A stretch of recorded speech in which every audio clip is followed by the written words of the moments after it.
major developments on immigration just days after President Trump declared an emergency at the southern border. A military buildup underway. The first of some 1,500 active duty troops have arrived. Marines from Camp Pendleton arriving with heavy equipment and Osprey aircraft. And for the first time, military planes are making deportation flights. This C-17 at Fort Bliss, Texas.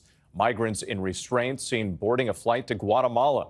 A new image from inside another flight taking off from Tucson, Arizona. Meantime, the administration saying that arrests are ramping up. More than 500 undocumented migrants arrested in multiple cities over the last 24 hours. And tonight, the president's new border czar, Tom Homan, saying this is only the beginning. ABC's chief global affairs correspondent Martha Raddatz leads us off tonight. Tonight, for the first time, U.S. military aircraft flying undocumented migrants out of the country as President Donald Trump launches his deportation campaign. The White House releasing these pictures, dozens of migrants in chains boarding C-17 aircraft. The flights landing in Guatemala carrying roughly 160 people, men and women. Deportation's going very well. Today, the Trump administration's new border czar, Tom Homan, telling me it's only the beginning. Is that going to be a constant commitment from the U.S. military every single day to take deportees out? Yes. This as the military buildup on the border escalates.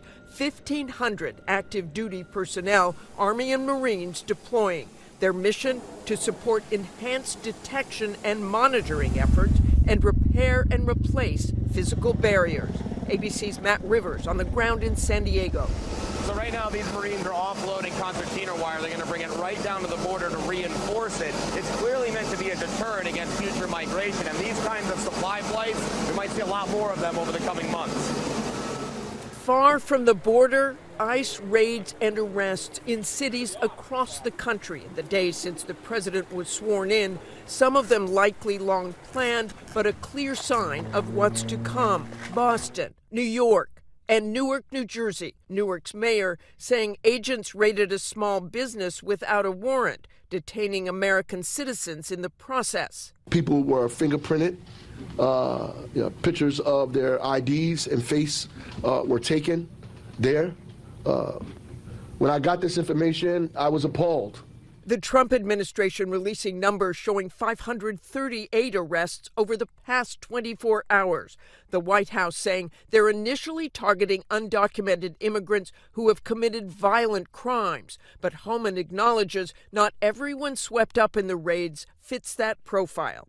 And he has a stark warning to anyone who's in the country illegally. So is this what we will see every single day, ending in what the president has promised is millions and millions being deported? Yes, but you're going to see the number steadily increase, the number of arrests nationwide as we open up the aperture. Right now it's concentrating public safety threats, national security threats.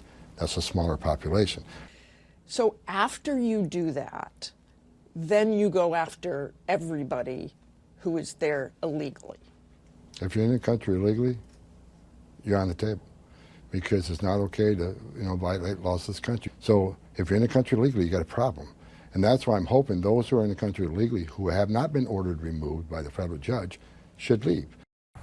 Homan was very clear that those committing violent crimes will be deported first and acknowledges that the show of force, these strong warnings to all undocumented immigrants, are meant to send a message that they should self-deport, since it would take a very long time and massive amounts of manpower and money to deport an estimated 11 million undocumented immigrants. Whit?